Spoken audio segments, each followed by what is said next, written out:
நான் தமிழ்நாட்டைச் சேர்ந்தவள் அப்படின்னு பெருமை பேசக்கூடிய ஒன்றிய நிதியமைச்சர் நிர்மலா சீதாராமன், ஏன் தமிழ்நாட்டுக்கு நிதியே ஒதுக்குறதில்ல? அப்படிங்கிற முக்கியமான கேள்வியை துணை முதலமைச்சர் திரு உதயநிதி ஸ்டாலின் அவர்கள் எழுப்பியிருக்கிறாரு. இதற்கு ஒன்றிய பாஜக தரப்பிலோ, இல்ல நிர்மலா சீதாராமன் அவர்கள் தரப்பிலோ பதில் வருமா? திருமதி நிர்மலா சீதாராமன் அவர்கள் அவங்க தமிழ்நாட்டை சேர்ந்தவங்கன்னு பெருமையா சொல்லிப்பாங்க. ஆனா தமிழ்நாட்டுக்குன்னு பாத்தீங்கன்னா ஒரு திட்டத்தை கூட இன்னைக்கு ஒன்றிய அரசு அறிவிக்கல. இன்னும் சொல்ல போனா தமிழ்நாடுங்கிற வார்த்தையே சென்ற வருட பட்ஜெட்ல கிடையாது. இப்படி ஒன்றிய அரசு தமிழ்நாட்டை பல வகையில் வஞ்சித்து வருகின்றது.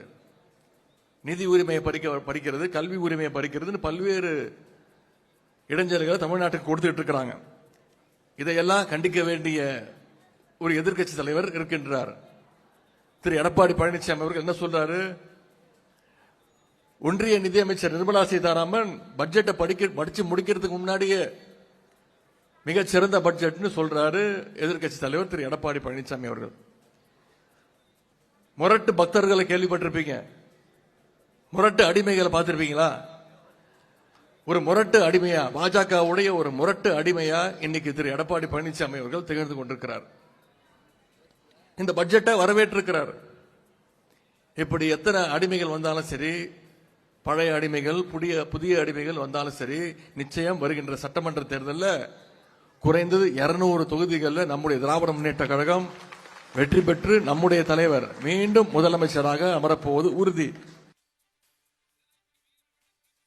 மரியாதைக்குரிய திருமதி நிர்மலா சீதாராமன் அவர்கள் அவங்க தமிழ்நாட்டை சேர்ந்தவங்கன்னு பெருமையா சொல்லிப்பாங்க. ஆனா தமிழ்நாட்டுக்குன்னு பாத்தீங்கன்னா ஒரு திட்டத்தை கூட இன்னைக்கு ஒன்றிய அரசு அறிவிக்கல.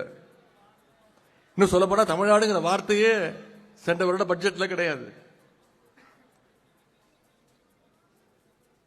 இப்படி ஒன்றிய அரசு தமிழ்நாட்டை பல வகையில் வஞ்சித்து வருகின்றது.